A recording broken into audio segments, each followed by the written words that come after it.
orodhesha mali, rasilimali nzuri na mbaya ulizonazo za rohoni, za wakati wa uvulana, za wakati wa usichana. Baada ya hapo mwambie Bwana Mungu, ninahitaji, sihitaji hii mbegu iende kwa vijukuu na vitukuu na vitukuu, iishie hapa. Bwana, anza na jambo jipya. Hatusomi baada ya hapo nini kimetokea. Inawezekana Yakobo alisikitika, alilia. Ukisoma ana ajenda ya kukutana na ndugu yake Esau.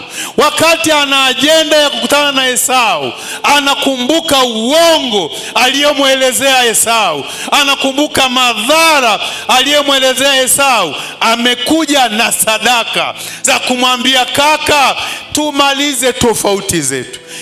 Kaka, ninautubu kwa ajili ya udanganyifu, lakini Mungu amenibariki. Ukisoma vizuri pale unamkuta mpaka Bwana anamwambia, uitwi Yakobo tena, unaitwa Israeli. Umeshindana na wanadamu, umewashinda. Umeshindana na mimi Mungu, nimeruhusu uwe kama umenishinda.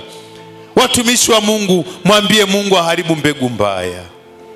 Mwambie Mungu aharibu mbegu au kila kitu ambacho kitaharibu ukoo au uzao.